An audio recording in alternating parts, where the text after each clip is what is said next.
Welcome, everyone, to another broadcast of the G.L. Henderson Show on the Artist First Radio Network. All past broadcasts are podcasts, so you can find them at artistfirst.com. And now, sitting in for G.L. tonight, it's our guest host, judge and author, Mr. Hubert L. Grimes. Thank you, Z. We appreciate you, man, and thanks again to all of our listening audience out there. And, of course, we are happy to be with you here on the G.L. Henderson Show, doing our best to step in, and hopefully the things that we share with you will educate, communicate, motivate, and inspire you through the various life stories of our guests. And certainly in keeping with this goal, tonight's guest will bring us all three. Her life story is one of strength, determination, communication, and yes, success. So we want to welcome attorney Miss Yolanda Cash Jackson to the G.L. Henderson Hour. And I want to just say welcome, Yolanda. You know, I like to call you by your first name, if that's okay with you. That is fine, and thank you for the invitation. All right, fantastic. Yolanda, you are certainly a very active member of the statewide network. You're South Floridian, and we've had a chance to know each other for a number of years in a variety of capacities. But talk to our listening audience out there, particularly those who may be aspiring young lawyers, and particularly the young female lawyers, or the young females who desire to become lawyers.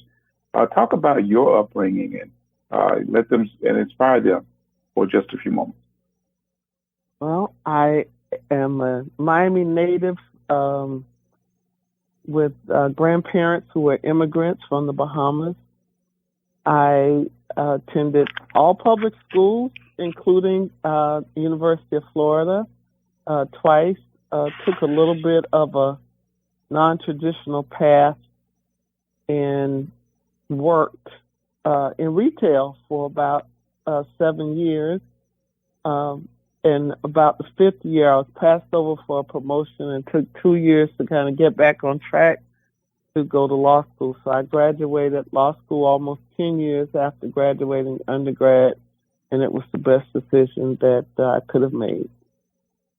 You mentioned that your family is from the islands. What was that experience like growing up in South Florida, and the influence of your parents, who themselves did not start here in the States? Well, I tell you, I didn't realize what influence my upbringing and the Bahamian influence had on me until much later in life, when I realized that some of the traditions that I thought were just normal family traditions were really that of Bahamians. We were placed in, as parents did back then, placed in a group of peers. They picked your friends, and so there was a group called Fruits of the Saints. Little did I know that they were all children or grandchildren of Bahamian immigrants who happened to be a part of the Church of God or Church of God of Prophecy. That relationship in church has lasted through the day. Our family in the Bahamas, I didn't know it then, have been pastors in the Church of God for generations. So it certainly impacted me in terms of some of the things that I've learned about my family. I'm my family's historian, and I have been working on our family tree since 2004. But as a direct result of, understanding the importance of family. But they left and they never went back. So that's a whole nother story about going back to your roots, which is something that I've been doing. You would do well on Professor Skip Gates' program that he does on finding your roots. I think I also have been working on my family tree, and sometimes it brings some very interesting results when you're able to trace it back. And that, like you said, that might be a conversation for a future show that we talk Definitely. About going back doing that, because certainly more and more we are finding individuals that really want to know. I mean, it's sort of, I know for me, it's sort of, a lot of people seem to think that, you could trace your history back, in our case, trace it back to slavery, and then beyond that it stops.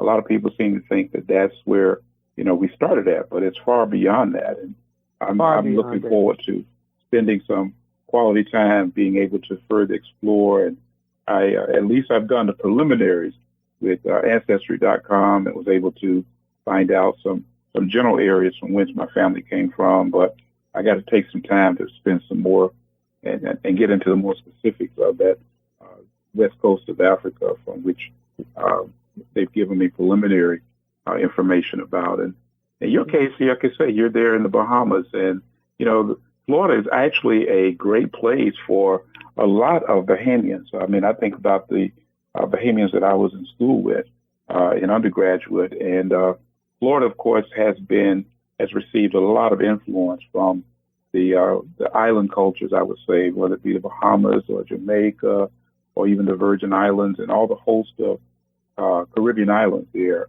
And I'm interested to hear more about your, as you talked about, some of those traditions. And did they ever try to point you in the direction of the ministry, since you were a part of the Church of God?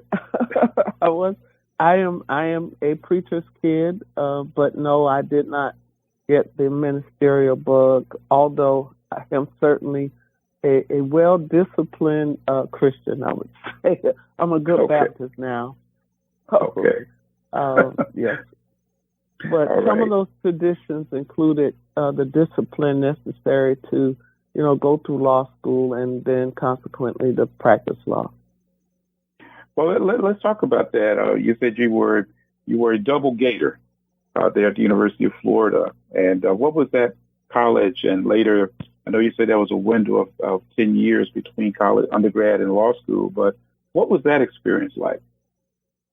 Well, it was a time where both my parents had gone to HBCUs. And at the time, the state of Florida did not allow them to go to the University of Florida, Florida State, any other the majority institutions. In fact, the state of Florida gave them a stipend to go out of state, and they ended up getting their master's degree at Indiana University. When I found out about that, it was very troubling. But, the times that when I graduated from high school, it was quite the thing to be the first to integrate or be among the first groups of students to attend majority institutions. So I was the student government editor in school newspaper and wanted to major in journalism. And the University of Florida was one of the top journalism schools, so I ended up going to the University of Florida. Unbeknownst to me, it was very early in the civil rights movement and integration of the University of Florida. And when I think back, I can't believe my parents let me go there. But anyway, it was very early. First time I had been in a classroom where I was the only African American in the class, having gone to a pretty, at least high school was integrated, but I did not have my first white teacher until I was in 5th grade. So University of Florida was a bit of a culture shock. They had a summer program for incoming black students. I don't know, I guess there's a certain cutoff, whatever. I ended up starting in the fall. So in the fall with the school, I think the enrollment may have been around 30,000 or so during that time. It was daunting. But then came friendships and Greekdom that helped to create an atmosphere of a regular college atmosphere. It was racism was alive and well. My roommate moved out when I moved in. Wow, you had that. That's the same experience that Michelle Obama talks about in her book. Right. Well, that happened, and but the woman who remained, it was a triple. But the woman who remained, Susan, told me that her parents told her they couldn't afford for her to come home, so she was going to have to figure it out. So, but anyway, she was my roommate, and through pledging Kappa Kitten and going to Russians for Delta, it was quite interesting, the blend of cultures, which I think is what I enjoyed most about the University of Florida. It did provide me a real life example of what the world was going to be like, or what my world was going to be like as a lawyer who decided that they only wanted to do commercial litigation. And you mentioned that you pledged, and you're actually a member of the largest, I believe, the largest Black Greek letter organization, Delta. Yes, I think we are the largest. We're certainly the best. I'm not sure. Well, I always get caught in the middle of that discussion in this family. Wow, because I got half of them are AKAs, half are Deltas, and then we even got a Zeta in the family. So you can imagine that conversation. Well, yeah. No, I think that's I think that, in fact, let's talk about that for a moment. I've noticed recently some large, and I'm dating myself by using the term pledge, but I mean membership intake lines, where I noticed that they're seeing large lines of 50, 75, 100 people being invited into some of the sororities. And I just wondered, that trend, what do you think is the reason behind that trend? Well, now, some would say that that's not all of the sororities, it's some of them. Okay, right, that's true. So some may be a little bit more selective than others. But the fact of the matter is that we've had a resurgence of interest in Divine Nine as they have become very much advocates on behalf of the least of these. I think that we have, as members of the Divine Nine, almost rededicated ourselves to service. I think the ascension of Kamala Harris as a member of Greekdom to the vice president certainly helped. And I was teasing someone in another sorority that, you won't be able to turn it back in when she's no longer in office. So, but no, that was a little joke. But I think the popularity of Divine Nine and the interest in the Divine Nine and the ability of the Divine Nine to continue to communicate and serve during COVID was extremely exceptional. I don't know about, other Greek organizations, but the two large Black women organizations, national Black women organizations that I am in, we never stopped communicating during COVID and used our expertise as health professionals, as lawyers, as doctors, as caregivers to help folks make it through COVID. And so I think that is the reason you see more and more people interested in becoming a member of these Greek letter organizations. And, I know this is, I won't call out the name of your the second largest, if we may call it, Black female Greek group, but they've also embarked on a very interesting mission of raising money for scholarships that has really been kind of like changed the dynamic in many ways, I think, for our organizations to be able to show them that each one has carved out a unique niche in their terms of social progress for our people. And so I think that that's a good thing.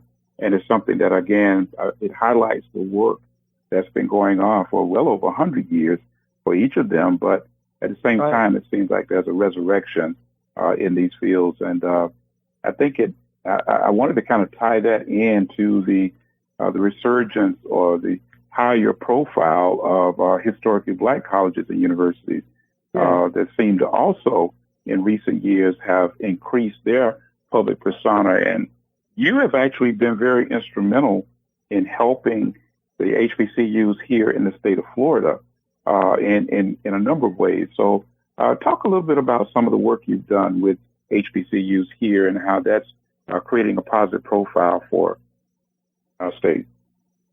Well, there's an old saying, and people say it probably too often, that when you love what you do, when you love your work, then you will never work a day in your life. And so I think my work with the HBCUs probably reflect that. I alluded to the fact that my parents both were HBCU graduates, and I didn't have that same experience. And it was because they had to go somewhere else to further their education, which kind of motivates me to make sure that all students have the opportunity to attend graduate programs wherever they would like, particularly those students that go to HBCUs. Both my parents were one was one of 10, one was one of 9. And so they were the first in their family to actually go to college. And so it's something about that experience of how I was able to see how their lives were different from many of their siblings that did not go to college, particularly on my father's side. So I think that was the groundwork for me being so interested in representing historically Black colleges. And so I lobbied the legislature on their behalf. I have also, with some really good friends, one of those is who's on the board of Bethune-Cookman University, Greg Francis, and another law school classmate of mine, Paul Perkins, put cobbled together $100,000 to establish a scholarship, endowed scholarship at the law school at the University of Florida for students who graduate from HBCUs but wanted to get their law degree, something that my dad wasn't able to do. And that scholarship has now grown to well over $3 million. I think it's probably about $3.5 million through the generous donations of other Black alumni. So this is started by Black alumni for HBCU students to go to UF on a full ride. And then we received $1 million donation from Hugh Coverhouse, whose dad owned the Tampa Bay Bucks back in the day, and Mr. Levin himself, who died as a result of COVID. And so we now have the largest endowed scholarship at the University of Florida Law School, specifically for HBCU students who want to get a law degree at UF, something our parents weren't able to do. Wow. So, as you mentioned that, it made me also think about our recent Supreme Court member, yes. Attorney now Justice Ketanji Brown Jackson, who also told us that, in her testimony about some of the challenges her parents had and in terms of schooling and how this was, it motivated her. I believe her dad was a lawyer down in South Florida, but only after he had a gap. Yeah, going back. I had a chance to work with him as a young lawyer, and that's why I always try. Sometimes you don't always do it, but try to make sure that young lawyers, or those aspiring to be lawyers, have the opportunity to interface with myself or with other lawyers. Johnny Brown was the school board attorney when I started practicing. I guess I may have been practicing about 4 or 5 years when the law firm that I was working at, and some of the principals of the firm, did some work for the school board. I continue to work as a lobbyist for Miami-Dade County Public Schools, but he did that. He and Gerald Williams were their lawyers at the school district, and they made sure that we got business, and that we got a chance to interact with them and see them in practice. So it had lasting impressions. Wow. And speaking of which, you were talking a little bit about your lobbying. You actually chose a rather non-traditional category. I mean, you were did you start out initially doing commercial litigation and then switch over to the field of legislative? And I'm going to call it legislative educating. Well, I could tell you that for those young folks that are listening, you know, when people want to tell you that they knew exactly what they wanted to do when they grew up, they're probably not telling the truth. Very few people know exactly what they want to do, even what kind of law they practice, either the circumstance, the client, or the history, or something that gears you towards a certain practice. I had no interest in doing criminal work. It's true, but because that was what black lawyers did, and, that required me to deal with some of my family members, which I did want to do. So I really wanted to do commercial litigation. I did not know, I only knew one lawyer, and that was W. George Allen, who had gone to school with my dad, and just like parents do, go see blah, blah, blah, and so you do it. And George Allen ended up writing my letter of recommendation. As you know, he's the first black graduate of UF Law School. So full circle. But I started out wanting to do litigation. I changed firms 4 times in the first 10 years I practiced, and only to realize probably year 8 or so that I was never going to be a white male litigator, which is what the firms wanted me to be. And that I really enjoyed community. I really enjoyed advocating. It's something that my dad did as a pastor and as president of a ministerial group here in Dade County. I just always enjoyed service. It was something that was a part of our family. And watching my parents, be active in the community, the sorority, the church.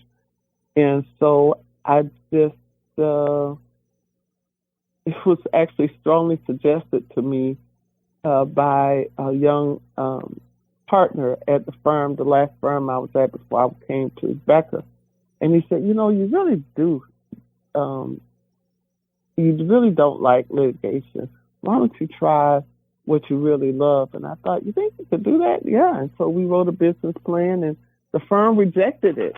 And so I found another place that would allow me to practice. My firm had been looking to start a real government practice. So it was myself, my current partner, Brian Freeman, and one other guy. And now we probably have, I think it's 14 of us. And we do local, state, and now federal lobbying.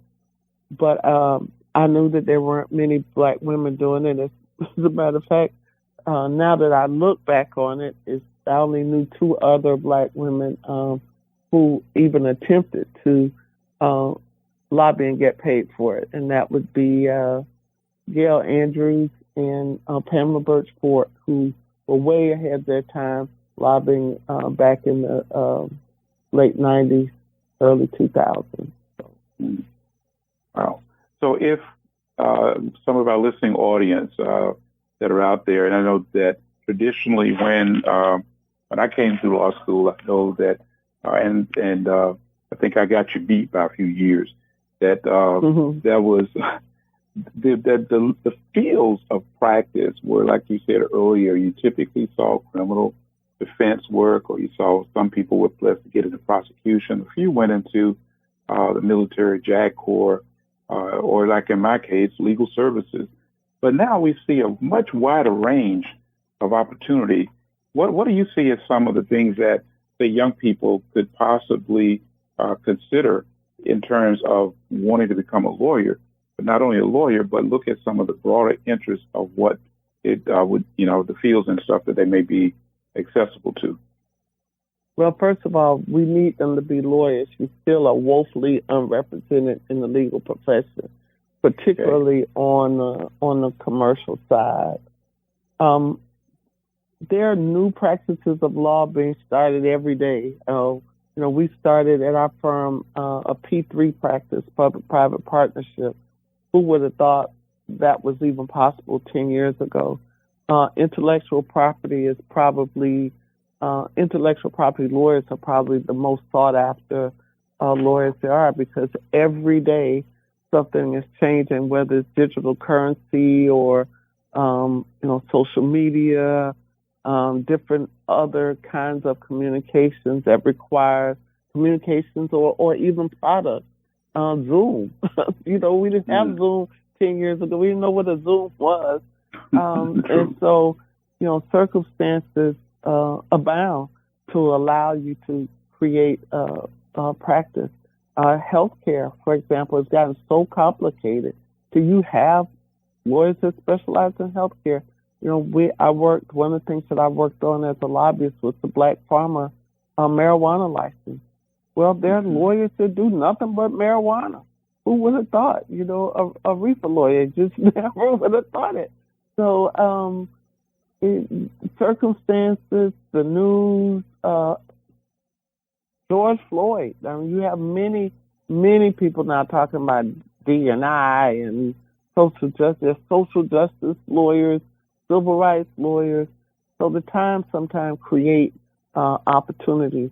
But in terms of hot areas, certainly anything with licensing or licensure,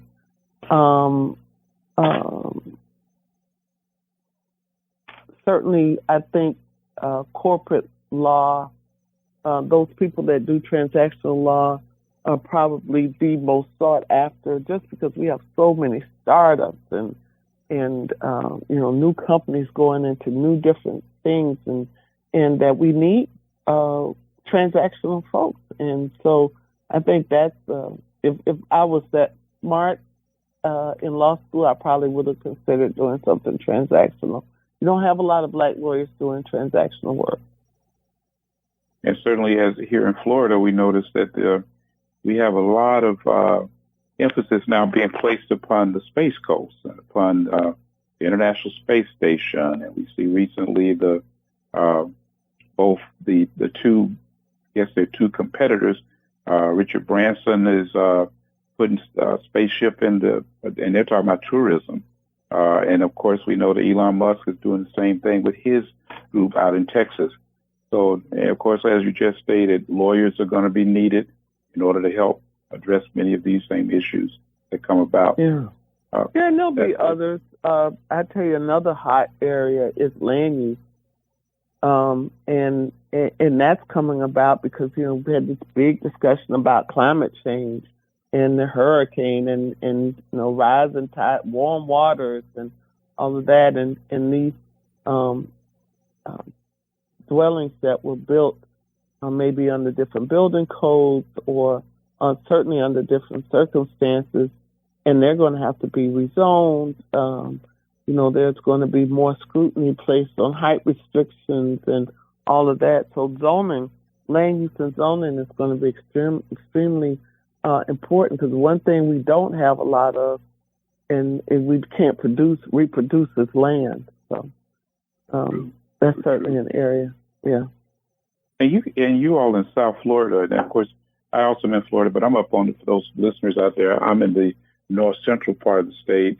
Yolanda's down in the southern part, and I would say with probably the most business active area of the state, and particularly as relates to international import-export activities, South America and Central America, those represent some pretty amazing points of entry. Not all the bad stuff that the media just talks about, as far as they're talking, when they start talking about illegal immigration. No, I'm talking about the good stuff, which talks about importing various foods and other types of products and the like. And, just from your vantage point, what do you see is happening there in South Florida with this whole, I would say, import-export or just international involvement, international business and the like that's going on in your surrounding area? Well, international business is more than just import-export. It's not import-export anymore. It's digital currency. FTX has their name on the arena here, but they're based, I believe, in the Bahamas. And so, Bahamas has digital currency, has the sand dollar, and you have many other countries that are looking to diversify their economy, and so they're, issuing carbon credits and things like that to help diversify their economy, so they're not, thoroughly based on tourism. And so it makes our economy a global one. Social media and our ability to connect globally has just changed what international business really means. I mean, I could be, just like we're talking right now, you could be in Tokyo. People working from home brings in issues of international business and what that actually means. So I think that in the future, lawyers and any professionals that want to do international business are going to have to be multilingual. The United States is woefully behind on that. I think your younger folks are seeing the light of day. I met a young lady that's from Liberty City that speaks Mandarin. I don't, that just floored me. And we have a lot of young people in South Florida that are bilingual. They may be African American. I was going to say it's their first language, but you know what I mean. They may be African American, but they, speak other languages, and that's going to be the norm. That's going to be the norm. So as goes Florida, so goes the country. In that matter. We all know that in 2050, half of the population will be black or brown. We already know that. Those kids are already born. Yeah. Well, I think it's something that we shouldn't fear, but we should embrace. And, like you said, there's so many ideas out there new, even with the with COVID and people staying at home and people exploring new ways of doing things, we certainly can see that a lot of inventions and things that are happening now that will set the stage for that new generation, that Gen Z group, which is seems to be very open, as you say, to traveling, open to doing many of the things that maybe the parents and grandparents just couldn't get a handle on. Well, my mother still doesn't understand Uber. Called her Uber, and she said, "Well, who is that?" And I said, "Well, that's the Uber driver." She said, "Do you know him?" I said, "No, I don't." She said, "You mean you telling me that you're getting in the car with a stranger? How does he know where to take you?" And so those kinds of questions show that we all have adjusted to this strange world, of processes that we adapt to make it through everyday life. Wow. You mentioned earlier in our conversation about some of the changes you were able to get done on behalf of some of the black farmers here in the state as relates to the whole marijuana and medical marijuana changes. And, even now, just a couple of weeks ago, we saw where the president issued pardons for those who had federal possession of marijuana charges, and that was, exclusively that. And we're talking about small amounts, but still some 6,500 people were, what I understand, were affected or will be positively affected, no pun intended, by by this particular pardon. And he encouraged state governors to similarly set aside these minor marijuana charges and to be able to help people to be able to get jobs and go to school and enroll in the military and the like. Talk a little bit for us, if you would, about what that process was like when you in Florida first got involved with medical marijuana and now allowing for the growing of those crops, and what you see on the horizon How far do you think we're going to be able to go? Well, unfortunately, let me start from the beginning. The first licenses that were issued to 5 organizations. We'll call them the haves. They were able to get 5, those first 5 licenses. There were certain restrictions that were prohibitive for black farmers. They wanted you to have farmed for 30 years. They and some of the requirements just were onerous for black farmers. And so what we did was there were a couple of farmers who came to me and asked me if I would help them get a marijuana license. And at that time, it was pretty green, if you will. It was brand new, and so we were able to get those restrictions out.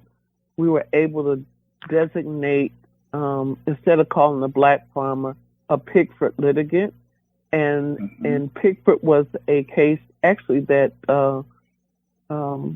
Greg Francis was involved in, that allowed. That found that the United States had discriminated against black farmers. So we used that designation as a basis for getting a license. And at that time, we were getting up to 3. Fast forward, a bunch of stuff happened. There was only 1 license available. That license, after 5 years, was just issued or awarded. I don't know that it's been officially issued. About 2 weeks ago. There were 12 applicants, I understand, who were applying for the Pickford license, and 1 was selected. There's also another 22 licenses on the horizon. There have been a few that have happened because of lawsuits, but there is room for 22, and they do that based on the number of patients that are registered, and so the more patients, the more licenses you need. So we're now about to see what happens with that 1 license, and we're about to do 22 more. The legislature very smartly said that if you applied for a license under the last regime, you wouldn't have to pay the next license fee, which is well over $100,000. And as you can imagine, those same poor farmers wouldn't have, a bunch of money sitting around. In fact, 2 of the applications, I understand, didn't even submit the fee, which is, well over $100,000. So where we're going is that we may have some more licenses in the next, I would say, probably 24 months, if not sooner. And we hope that there'll be some more licenses designated for black farmers, and make whatever adjustments we need to make so that those farmers also get a chance to participate in this new crop. So. Okay. And Florida has a vertical integration, so which makes it even harder for black farmers, because you have to grow it, sell it, manufacture it, process it, distribute it from seed to sale. Some other states like Maryland have horizontal things, so you can, you hire somebody to grow, you hire somebody to farm it, you hire, things like that. But Florida has a vertical integration. And when they were sued for it not to be vertical, the court ruled against them. So vertical is legal, and that's where we are. Wow. Well, on another area that I was so excited to have had an opportunity to work with you on, and I recently read an article, and for those of you that are out in the listening audience like to Google attorney Yolanda Cash Jackson. You'll see a number of articles that talk about some of her work. And particularly one of those that we are excited about, particularly here in the state of Florida and also here in the Daytona Beach area in particular, is the work that you're engaged in order to bring to reality the honoring of Dr. Mary McLeod Bethune as a great Floridian. And let's talk about that for a moment. Where did that whole journey start? Oh, boy. So as a lobbyist, we take good instruction, and I always start out that way. No, I didn't, come up with the idea. The folks at Bethune-Cookman University made it happen, and I'd have to, give a tip of the hat to Daisy Grimes and a whole bunch of folks that worked in that office at the time of government affairs that were relentless in making sure that letters got in and people made phone calls, and the university was totally behind it. And the university made a commitment to raise the money, as you well know. And that was the thing that kind of got us over the top, that not only that we have support across the board, but also, folks willing to say that they would try to raise the money to make sure it happened. And then the rest of it was straight God. Who would have thought that Kirby Smith would be removed and they'd be looking for another someone, and then there would be a contest, literally, and that Mary McLeod Bethune would win the contest. And the state of Florida selected the sculptor. A lot of people don't know that. And she happened to be the first Latina to have a sculpture in Statuary Hall. So we made history all around. And it was quite an experience. And you also had not only the experience, you led the effort. You're being somewhat modest, but I can tell our listeners that, when the vote came up for the legislature, that with the guidance and direction of Ms. Jackson, the Florida Senate voted 37-0 to pass that and name Dr. Bethune as the Great Floridian, quote unquote. And then of course on the House side, and I know I was just excited to be there when that happened. And the House voted 111-1. There was only one dissenting vote out of the entire legislature in naming her to represent the state of Florida. And it's just, I still get chill bumps thinking about, how that all unfolded. And like you said, it definitely was a God thing. What was it like for you in terms of your, and also take us to Italy too, because that's where the statue was carved. And what was your experience like? So take us from Tallahassee to Pietrasanta Santa. No, I may not be saying that correctly. Italy.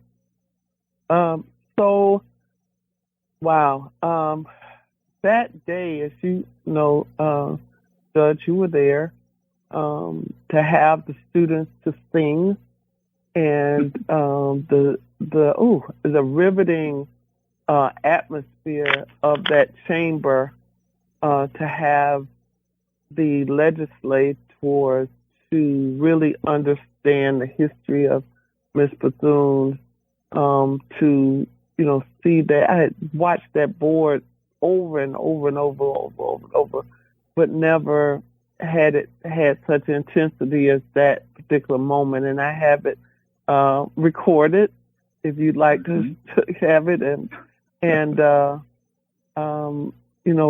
see Representative Henry make that presentation, to have Representative Leak, who is now in leadership in the legislative process, to stand there side by side, to see the hard work of Senator Perry Thurston, who did the work over in the Senate.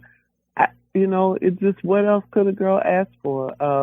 And we had good, great staff that worked with us. Mario Bailey, who left us shortly after, worked on that Genesis, who worked for Representative Henry. And, Senator Thurston's office, Ella Phillips, just day after day, grinding, making sure that everything was done. And then the students. The students took it over the finish line with their just amazing performance. And I'll always remember that song that young lady sang. Yes, Somebody. Yes. One of Miss Bethune's favorite songs, and it just, again, it sent chills over my spine, and I think it did the same thing for those legislators too. You could not be in that chamber. And then the aftermath, which is the time that we spent, the students spent talking about their experience and what it meant to them to be students at Bethune-Cookman University, and to see them advocate on their own behalf certainly was something I'll never forget. But once the bill got passed, then we had to have the money raised, and I'm sure that there's lots of backstories through the fundraising. The school went through some transition. COVID happened, but somehow, some way, by the grace of God, some well-meaning people got together and raised the money to get the statue finished. And in July of 2021, I think it was July. Yes, it was July. A group of us went over to Italy to see the unveiling and, to actually see the quarry where the stone was done. The unveiling happened in the courtyard of City Hall. That was an amazing experience. The write-up in the town paper about the unveiling, and then the ceremony that went along with that in Italy, in the place where the statue was going to be shipped off. It was just truly, truly amazing, and to see the process, and also to see the bronze statue that was finally placed along the Riverwalk a few weeks ago. That statue was in the park, and among just amazing art and other sculptures in the area. So it was just an experience. I mean, those same students, some of the students who sang for the legislators also sang in Italy, which was amazing. The student government president then, Jakari Harris, also went, and along with members of the United Methodist Church and other friends of the university alumni. So it was quite an experience, one I'll never forget.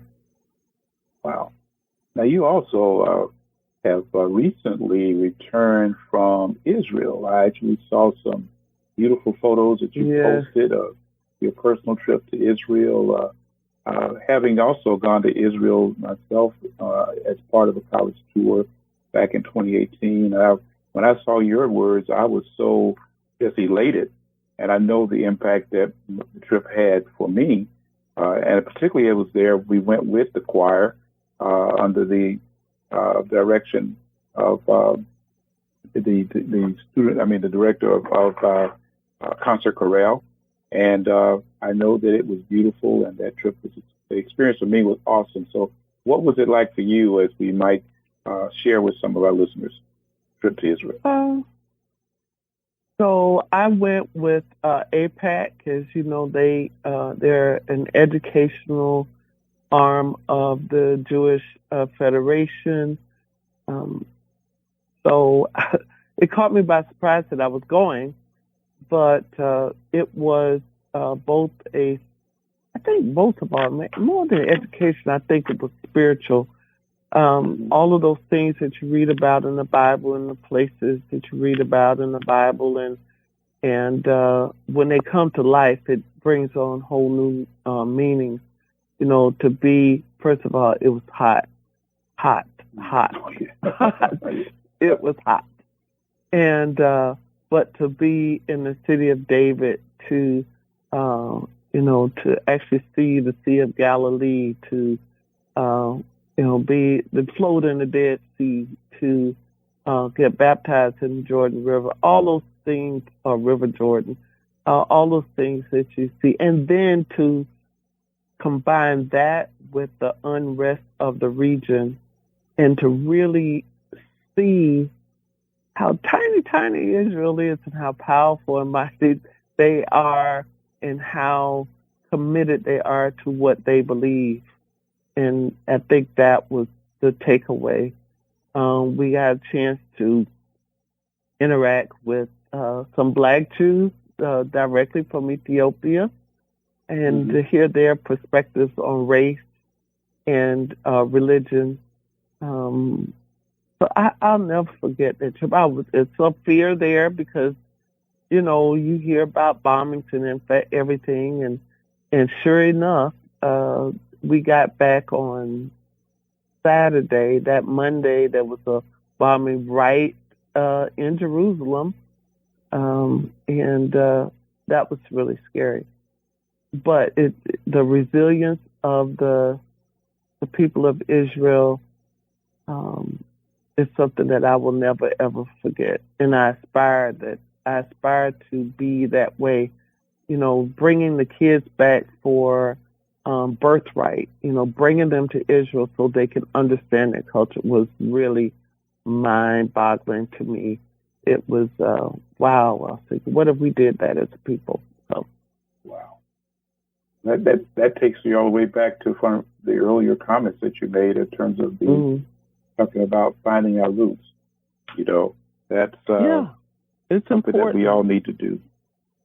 It's important, and we just got back from the Bahamas, my 3 first cousins and my nephew, who went under duress, but he was going and he enjoyed himself.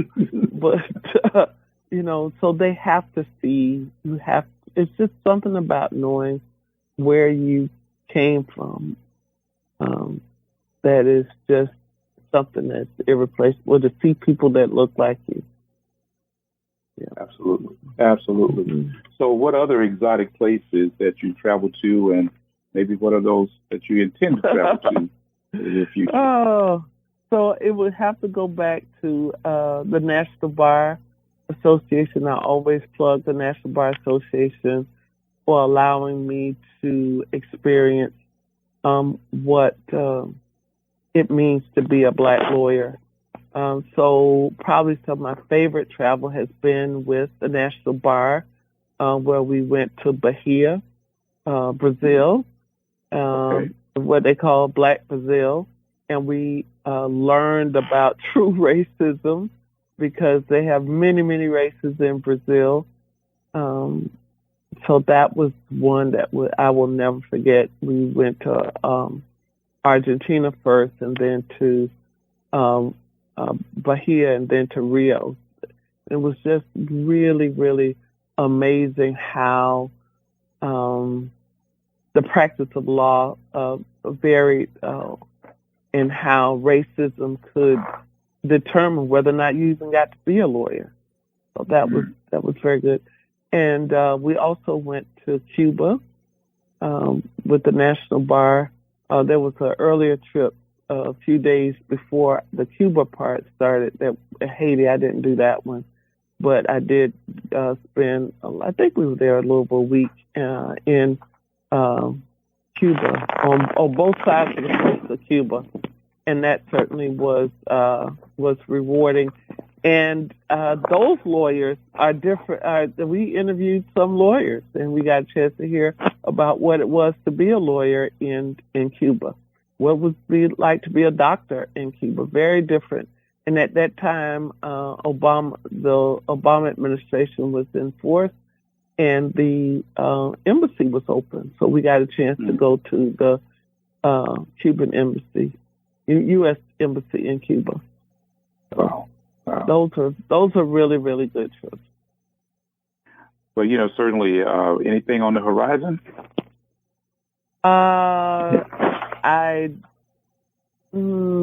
No, not really. I mean, I will be doing some. I don't know which one, but I try to take 4 Well, one I know, and I'll be going back to the Bahamas. But other than that, I'm not sure. Something not on your bucket list just yet. No, I'm really committed to trying to fill out my tree. I'm at 3,000 names, and Wow. I want to visit some more of the 700 islands in the Bahamas. There's only, I think, 16 that's habitable or Wow. inhabited, and so I want to finish that. And then that's a full-time job. Yes. Well, and for all of our listeners, as we are getting, this hour has gone by so quick, but if there is no other inspiration, my friends, than what you have heard, you've heard the opportunities for the travels, for the tracing of your roots. You've heard the impact of which will be for generations to come of her work that helped to bring about the placing of the Dr. Bethune, Dr. Mary McLeod, recognizing Dr. Mary McLeod Bethune at Statuary Hall of D.C. The work you've done with helping other young people to get scholarships for law school and being a mentor to those young lawyers as they come along, and all of these things and more are certainly, you've lived a fulfilling life. And if those young people out there, no matter the age, because she also told you that you didn't have to come straight out of undergrad and go to law school. Sometimes you may go off on one career path and find out this is not really what I want to do, but I still have that burning passion and desire to become a lawyer. And so she shared those things with you tonight. And I know that all of these things wrapped together take us back to what we said at the beginning, which was that what we try to do here is we educate, we communicate, we hope to motivate and inspire those of our guests so that others might in turn live out their best life. So as we get ready to wrap up for tonight, any closing comments? What else would you like to share with our audience that you believe you'd like to leave with them and be able to give them that little push that they might need? I think if I was to leave something, and I don't know, your entire audience, but generally, you just can't give up. You have something in your mind or in your heart that you need to do, then you have to go ahead and do it. And sometimes some of the things that you think you want to do just don't come right away. And I think that's one thing that I've learned. Sometimes it's just a delay. It's not a denial. We're doing some work now for the Bahamas. That was a dream of mine. I said, God, wouldn't it be cool to really be able to do something with the Bahamas? And, some 8 years, I think, when I started trying to do something, it worked out, and circumstances were really crazy the way that it worked. But that's how it happened. So I just operate in the world of denials and not, delays and not denials. And just know that it may not happen right now, but it will happen. All right. Well, folks, it has been my honor, of course, to interview Attorney Yolanda Cash Jackson. And, of course, as you've heard, she's had an awesome life story. And I will tell you that Yolanda is also one of the most humble people that you will ever meet. She's very, as you can tell from the discussions we've had here tonight, she's very well accomplished in her work.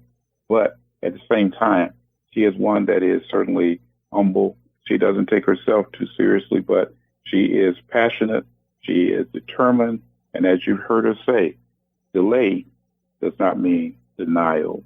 Folks, we're glad that you've tuned in with us here on the G.L. Henderson Show. And, of course, as we get ready to wrap up for tonight, I'm always reminded of someone I believe that we both know in common.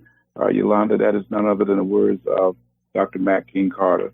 He always said, never go to bed as ignorant as you were when you got up this morning. He said, every day, you ought to be striving to learn something new. You heard it here tonight, my friends, on the J.L. Henderson Hour. This is Hubert Grimes, and we're saying have a great evening. And yes, an even better life. God bless you all. Good night. Good night.